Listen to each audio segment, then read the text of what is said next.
In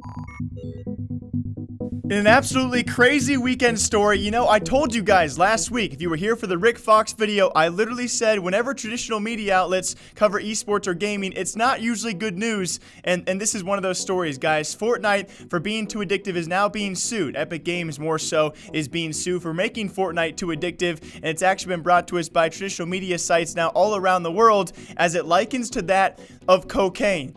Yes, oh no, here we go, guys. If you remember back, we covered this a couple months ago. This person right here, who apparently is a doctor as well, I believe Catherine Smerling, on screen for all of you guys. Yes, she likened that of Fortnite to that of heroin.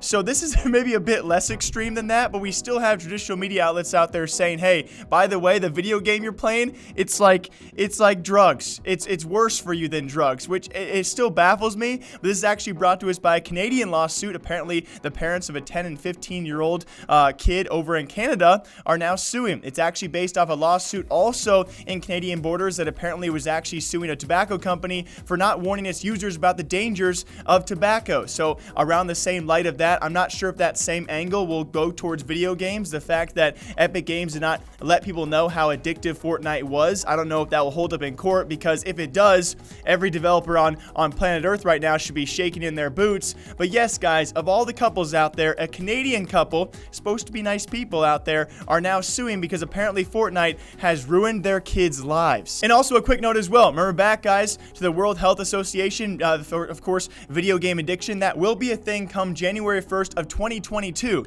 Until then, though, a pretty gray area when it comes time for these kind of disputes and lawsuits. Can you actually just go around suing video game developers because they made their games too good, right? What about other things in this world that are too good, right? What about energy drinks? What about milk? What if I get addicted to milk and I can't stop drinking it? Can I go after A&E or other milk companies because it's just too goddamn good?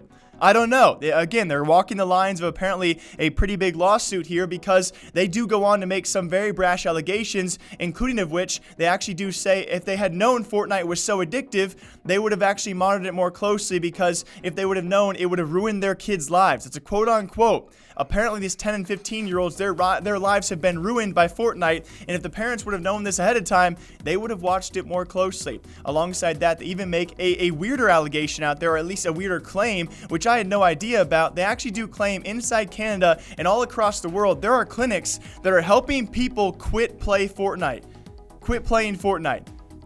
I didn't know this was a thing at all. So if you guys have been to a clinic like this, or if you guys knew about these clinics, please let me know. Apparently there are things around the entire world, places you can go to help you quit Fortnite. Guys, Epic Games is helping you quit Fortnite. Have you seen the last 16 updates? It's been pretty easy to stop playing the game. The fact that people have to go to clinics to quit this game actually leads to their very last point, where they make the weirdest allegation of all. They actually are going after Epic Games for apparently hiring psychologists and helping develop their game and make it really addictive.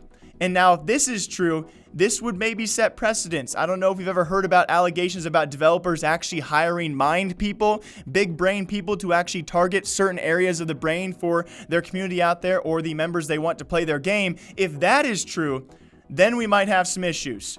But again, all of this stuff holding up is we can only make a matter of assumption right now of what these allegations will do in terms of an Epic Games lawsuit, which, by the way, most Epic Games lawsuits, as you can imagine, usually tend to end in their favor. And in most cases, it's actually Epic Games suing 14 and 15-year-olds. They are ruthless in the courts, and this case is certainly a very unique one and a very, very weird one. So what do you guys think about this? Genuinely curious what you guys think. Give me your full thoughts, because every time we have these lawsuits, we can only, like I said before, give our take on it. What's going to happen from this? I don't think much will, especially because, with this being said, it actually puts a lot of developers out there. If they make their games too addictive, then all of a sudden our parents going to be, suing WoW developers and Valve and Blizzard and Activision, all for making their games too addictive. Why is it just Fortnite that should be sued? If they did hire psychologists to target a certain player base, that would be insane. And the fact they go on to state that yes, this is Fortnite, the likens of cocaine. I just hate when video games are referenced as drugs. I feel like video games are pretty easy to quit compared to drug users out there, but that's from my own personal circumstance. This case might set precedents for video games being too addictive and having the right to sue said video game. What do you guys think? Until next time, I'll be breaking down stories here all day long. Thank you all for subscribing over the weekend, for commenting on our videos. I really do appreciate you guys. I'll see you back here sometime soon. Until then, take care. Don't get addicted to Fortnite.